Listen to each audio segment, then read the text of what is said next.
I'm Roger Anionson, and I'm here with my Mind Ramp partner, Michael Patterson, and we're working on projects that will help our students better understand, not just for their brains, but for those who they'll serve, their families, anyone who is so worried about their brains or others failing. We've got a new model, Michael, that we're working on, and that is our mission. It helps our mission. And when we started this almost a decade ago, we came up with the mission of making long life worth living, making life worth living. We've stuck with that. Even though science has changed and gotten so much better and so much more hopeful, we've stayed with those same words. You, in the last year, have been looking at how that's really changed into well-being, but we're going to stick with that mission we had. Explain that. Yeah, well, just to give a little bit of context, we realize that we are now experiencing greater longevity. We're living longer than ever. So the idea is we want to live longer if we can make those years good years, if we can live a good life. We don't want to live more years of misery. So then that begs the question, which we started asking, well, what does a good life mean? How do you define that? Yeah. And for a while, we kind of sidestepped it and said, well, it's going to be individual. Everybody's got to define it for themselves. But really, when we began looking at the literature, we found that people have been thinking about this for a long time. So there really is a good body of literature, you know, and scholarship that we can rely on. So began looking at this, and it's interesting. It comes down to sort of two ways of looking at it. A good life means, on one hand, a meaningful life, and on the other hand, a happy life. So if I may, let me go through a little bit of the sort of history. Back thousands of years, and we need that foundation, because if someone thinks this is smiley faces and just whistle while you work, this goes back to the Greeks and beyond.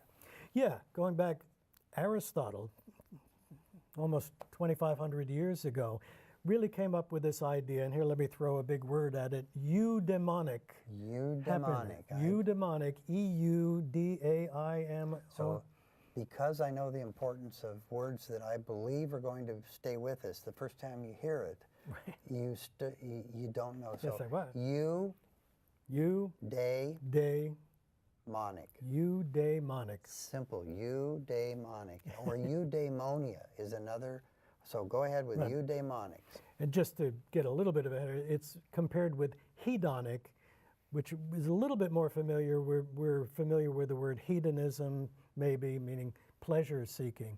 But Aristotle really sort of defined a good life as a meaningful life. And because of the democratic societal structure that they had, what that meant for him was really a life of service to the community. It was very much based on justice and truth and sort of those good social qualities that make you a good citizen. So a meaningful life in that sense.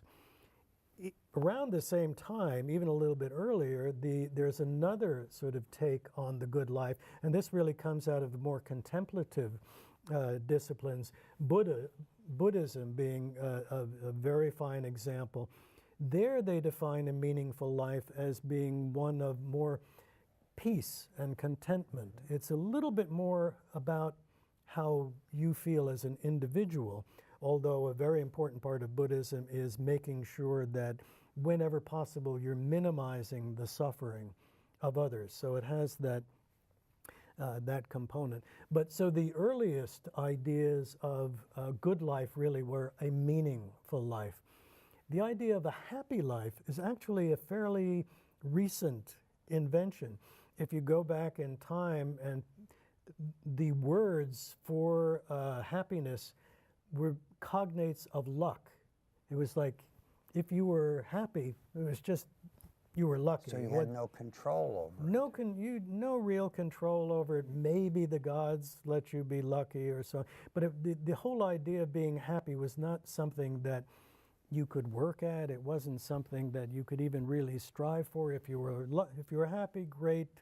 If not, so if you couldn't get there without luck, nothing you could do, you wouldn't tend to even think about that Right. as something that's possible. Yeah, it wasn't actually an idea of, oh, here's what I'm going to do with my life. I'm going to be happy. It's like, There's no, the pathway, but you don't even see it as a No. possibility. Now, that started to change around the Enlightenment, the time of the Enlightenment. John Locke, Thomas Jefferson even built it into the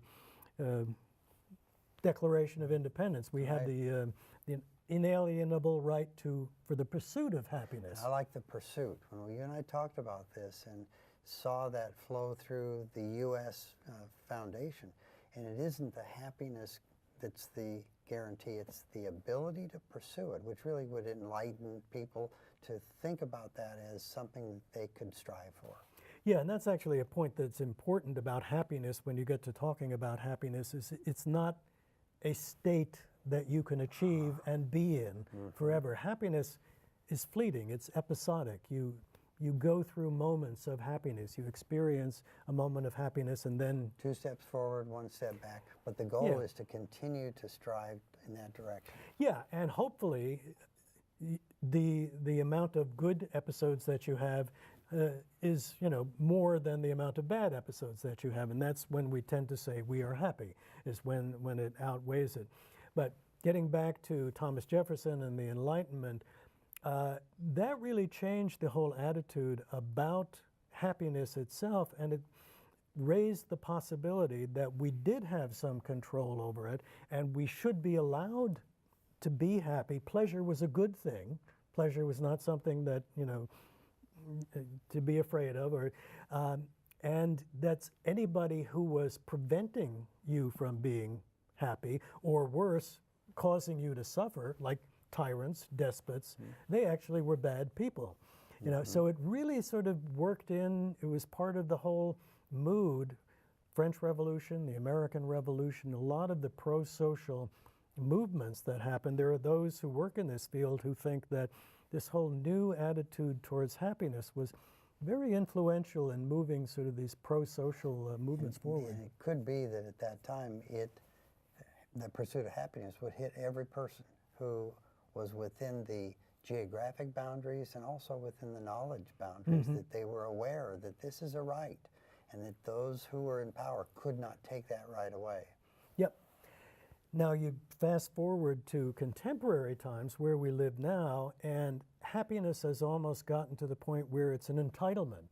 It's like, I'm alive, I deserve to be happy. And isn't it also, you make me happy, someone make Right. me happy. I have a right to be happy, so I'm not happy, so somebody do something about it. Exactly. Entertain me. Yeah. Now, give me stuff. Yeah, what we're doing is making sure that this is a do-it-yourself, and that you have to work, and you have to, but working in the right direction toward that happiness or toward that well-being, that pursuit of happiness is simply part of the pathway. Yeah, yeah.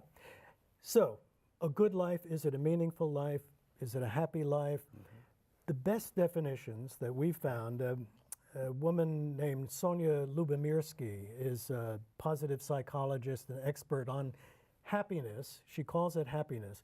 But her definition is one that I think is the best I've seen. And experts in the field pretty much agree that, because what she does is she combines both sides of it, a meaningful life and a happy life. So her definition, I'm paraphrasing, but it's something like a life of joy, compassion, and positive feelings, coupled with a sense of purpose, meaning, and accomplishment. So it's, and she believes very strongly. There are those who disagree, but she believes that they go together. You can't really separate them. So two sets of three that are going together, that she's looking back in both history and what the science is showing really works. Right. And so when she came up with that, is that something that you think will stand the test of time? Yeah. Okay. Yeah, I think it will. And the point of the working together is that happiness without meaning in life is a little hollow. Right.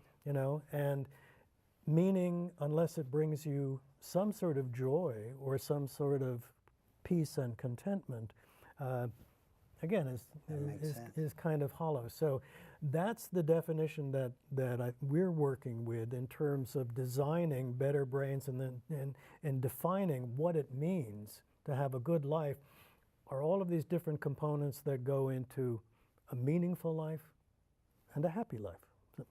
Combined, it's something that we think is really going to be the future of motivating people. Yep, and when you can do it, you flourish.